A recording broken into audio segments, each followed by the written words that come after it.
राधे राधे, जय श्री कृष्णा। ये है केमिकल इन डेली लाइफ की क्लास नंबर 2। क्लास नंबर 1 हमने कर चुके हैं हम। अब ये है क्लास नंबर 2। उनमें से अगर कोई क्वेश्चंस नहीं मिले तो इसमें से तो मिल ही जाएंगे। कोई क्वेश्चंस का मतलब ये नहीं है कि कुछ नहीं मिलेगा। कोई क्वेश्चंस मतलब कि पास होने लायक तो उसमें से आ जाएंगे, बट अगर आपको काफ़ी अच्छे मार्क्स चाहिए तो आप ये क्लास भी देख के जाएं। आर्टिफिशियल मतलब कृत्रिम मिठास एस्पार्टिम का क्या प्रदान करता है? एस्पार्टम क्या प्रदान करता है? तो वो करता है 0 कैलोरी प्रदान करता है। खाद्य पदार्थों में रंग बढ़ाने के लिए कौन सा एडिटिव यूज किया जाता है? कौन सा एडिटिव यूज किया जाता है? तो वो है tartrazine. Which is natural preservative? Natural preservative में से कौन सा है? इनमें से कौन सा है? तो वो है चीनी, नेचुरल प्रिजर्वेटिव। स्मोक किसका मिश्रण होता है? तो स्मोक प्लस फोक का is equal to smoke. Smoke plus fog is equal to smoke. Sodium nitride का उपयोग मुख्यतः कहाँ किया जाता है? तो वो होता है मांस का संरक्षण करने में। सिट्रिक एसिड होता है। वैसे ये सिट्रिक एसिड किस रूप में कार्य करता है? तो वो होता है एंटीऑक्सीडेंट के रूप में सिट्रिक एसिड काम करता है। लेड प्रदूषण किसे प्रभावित करता है? तो तंत्रिका तंत्र को लेड प्रदूषण प्रभावित करता है। कौन सा प्रदूषक श्वसन समस्या पैदा करता है? तो ऐसा कौन सा प्रदूषक है जो श्वसन समस्या पैदा करता है? तो ये है पार्टिकुलेट मैटर। कौन सा? पार्टिकुलेट मैटर क्या करता है? श्वसन समस्याएं प्रदान करता है। हाँ, संरक्षक E220 क्या है? तो ये है सल्फर डाइऑक्साइड। क्या है ये? Sulphur dioxide. Hydrogenate fats are called. Hydrogenate वसा का क्या कहते हैं? मतलब क्या कहते हैं? तो ये है ट्रांस फैट। जिधर फैट आ गया उधर वसा आ गई। कौन सा प्रदूषक दृश्यता कम करता है? मतलब आंखों की देखने की शक्ति कम करता है। स्मोक। जहाँ स्मोक होगी उधर हमें अच्छे से दिखाई नहीं देगा। ओजोन परत हमें किससे बचाती है? तो यूवी रेस से ओजोन लेयर हमें बचाती है, जिसमें होल कर चुके हैं हम जैसे लोग प्रदूषण कर करके। फूड प्रिजर्वेटिव E250 क्या है? तो ये है सोडियम नाइट्रेट। क्या है ये? Sodium nitrate. साबुन किसका लवण है? तो ये है फैटी एसिड का लवण है साबुन। फैटी एसिड ऐसे दिखा होगा आपने कभी? फैटी एसिड ऐसे लिखा हुआ, तो उसका क्या है? लवण है। कौन सा एडिटिव सुगंध बढ़ाता है? तो एक ये ऑप्शन भी क्लियर हो जा रहे हैं। कौन सा एडिटिव है जो सुगंध बढ़ाता है? तो वो होता है एसेंशियल ऑयल्स। जो इसेंशियल्स ऑयल होते हैं वो सुगंध बढ़ाते हैं। आप परफ्यूम में भी देखोगे, जैसे कैंडल्स देखे होंगे आपने यूट्यूब वगैरह की, कैंडल्स कैसे बनाते हैं तो उसमें इसेंशियल ऑयल डालते हैं, तब वो स्मेल आती है, मतलब खुशबू आती है। रेंसिडिटी ओकर्स ड्यू टू मतलब दुर्गंध किससे आती है? तो वो होती है तेल के ऑक्सीकरण से। ऑयल का ऑक्सीडेशन हो जाता है तब हमें स्मेल आती है, बैड स्मेल। एंटीऑक्सीडेंट किसे रोकते हैं? तो वसा को खराब होने से एंटीऑक्सीडेंट रोकते हैं।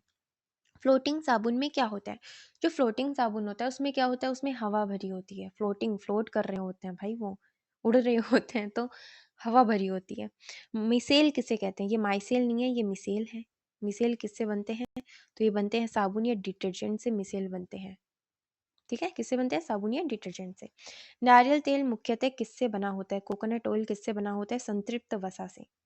किससे बना होता है? संतृप्त वसा से। तेल साबुन से क्यों हटता है? भाई तेल होता है वो साबुन से क्यों हटता है? इमल्सिफिकेशन के दौरान तेल साबुन से हटता है। इमल्सिफिकेशन ऐसा होता है, ऐसा फिकेशन आप लगा लेना। एंटा एसिड का निष्क्रिय करता है। जो एंटा एसिड होता है वो क्या निष्क्रिय करता है? तो पेट का अम्ल को निष्क्रिय कर देता है। जो पेट में एसिड बनता है उसे क्या करता है? इनएक्टिव कर देता है।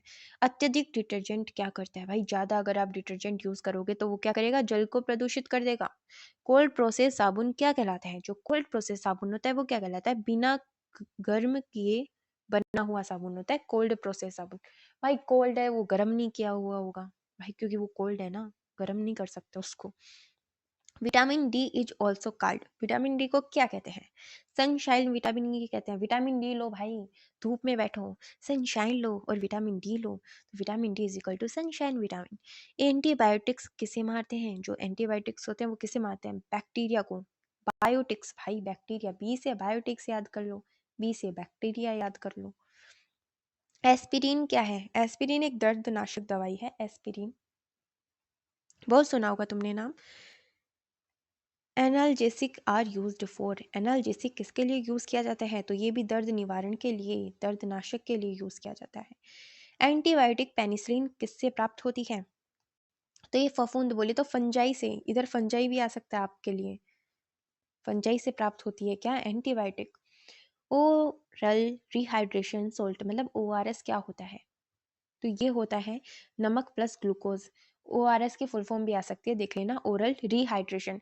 किसी को डिहाइड्रेशन हो जाता है मतलब पानी की कमी हो जाती है तो उसे रिहाइड्रेशन दिया जाता है। ओरल यानी मुंह से लेने वाला रिहाइड्रेशन सोल्ट, नमक प्लस ग्लूकोज मिला हुआ होता है उसमें। कौन सा एंटीसेप्टिक है, इनमें से कौन सा है जो एंटीसेप्टिक है, भाई पेट्रोल, सोडा, सिरका, ये तो वैसे भी नहीं है, डिटोल ऑब्वियसली। विटामिन B12 की कमी से क्या होता है, एनीमिया होता है। अगर किसी में विटामिन B12 की कमी है तो उसमें क्या है, एनीमिया है। बहुत ज़्यादा लोगों को ये कभी कभी प्रॉब्लम हो जाती है जब थोड़ा कम खून होता है।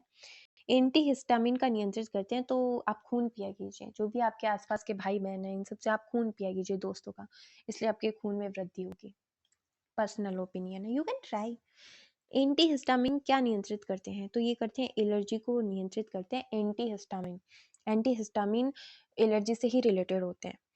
पेन रिलीवर किस प्रकार के होते हैं, जो पेन को रिलीव करते हैं, मतलब कि दर्द होने में जो रिलीफ मिलता है वो किस प्रकार के होते हैं, इनाल्जेसिक, इनाल्जेसिक प्रकार के होते हैं, दर्द निवारक। विटामिन के किससे मदद करता है, किस में मदद करता है विटामिन के, तो रक्त का थक्का बनाने में विटामिन के हेल्प करता है। जब चोट लग जाती है, खून बहता है, तो विटामिन के आता है और ब्लड की क्लॉटिंग कर देता है। आयोडीन का यूज कहाँ होता है, किस में होता है, तो घाव साफ करने में आयोडीन का यूज करते हैं, करते होंगे भाई। कौन सा विटामिन हड्डियों में सहायक होता है, ऐसा कौन सा विटामिन है जो आपकी हड्डियों में सहायक है, विटामिन डी। विटामिन डी बोले तो सनशाइन विटामिन। सेडेटिव क्या पैदा करते हैं, जो सेडेटिव होते हैं वो क्या पैदा करते हैं, नींद। सेडेटिव नींद पैदा करते हैं, इसे सेडेटिव मत पढ़ो, इसे बेडेटिव पढ़ो, बेड बदले तो नींद। गैल्वनाइजेशन में किस धातु की परत चढ़ाई जाती है, गैल्वनाइजेशन किस धातु की परत चढ़ाई जाती है, जिंक की। जैव अपघटनीय पॉलीमर कौन है, जैव अपघटनीय मतलब जैव अपघटित मतलब जो अपघटित हो जाता है वो कौन सा पॉलीमर है, तो वो है PHB, अपना PHB, ये जैव अपघटित पॉलीमर है, याद कर लेना गाइस। प्लास्टिक मेमोरी मीन्स, जो प्लास्टिक मेमोरी होती है वो क्या होती है, आकार याद करना। प्लास्टिक मेमोरी बोले तो आकार याद करना। टेफ्लॉन क्या है, जो टेफ्लॉन है वो क्या है, नॉन स्टिक पॉलीमर है, क्या है, non stick polymer. Stainless steel में क्षरण क्यों कम होता है, भाई स्टेनलेस स्टील को हम यूज़ करते हैं उसमें क्षरण नहीं होता, मतलब वो बेकार नहीं होता, तो क्षरण कम कैसे होता है उसमें, तो उसमें क्रोमियम की परत लगी होती है। किसकी परत लगी होती है, क्रोमियम की। बोतलों में कौन सा पॉलीमर यूज़ किया जाता है, तो वो पीईटी, पीईटी यूज़ किया जाता है। बोतल में क्या किया जाता है, पीईटी यूज़ किया जाता है।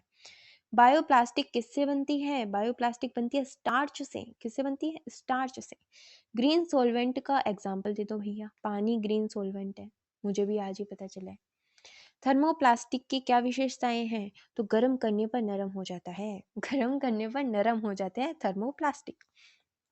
क्षरण के लिए क्या आवश्यकता है, तो ऑक्सीजन प्लस नमी। क्षरण बोले तो जंग लग जाना, तो ऑक्सीजन दो उसको, थोड़ा सा पानी दे तो जंग लग जाएगी, खुशी खुशी लगेगी। थर्मोसेटिक प्लास्टिक क्या है, तो थर्मोसेटिंग प्लास्टिक वो होता है जिसकी सेटिंग हो रखी हो नहीं, गर्म करने पर जो नहीं पिघलते हैं। अभी हमने कौन सा देखा था, थर्मोप्लास्टिक, ये कौन सा होता है, गर्म करने पर नरम हो जाते हैं। और ये थर्मोसेटिंग जो सेट रहते हैं, गर्म कर लो ठंडा कर लो घंटा फर्क नहीं पड़ता इनको। Green chemistry promote, green chemistry क्या बढ़ावा देती है, तो पर्यावरण अनुकूल तकनीकी, भाई जिधर ग्रीन है उधर पर्यावरण है, हरा भरा हमारा पर्यावरण प्यारा प्यारा सा, जिधर ग्रीन है उधर एनवायरमेंट है, पर्यावरण अनुकूल तकनीक। तो ये हो गए हमारे प्यारे प्यारे 51 क्वेश्चंस। इनमें से भी काफ़ी इंपॉर्टेंट क्वेश्चंस हैं, आप ये क्लास भी देख सकते हैं, ज़्यादा लंबी क्लास नहीं है, मस्त।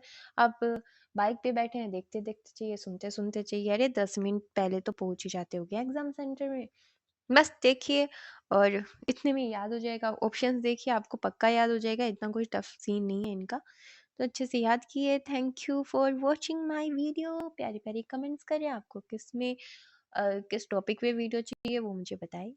लाइक करें, मेरे चैनल को सब्सक्राइब करें, शेयर करें।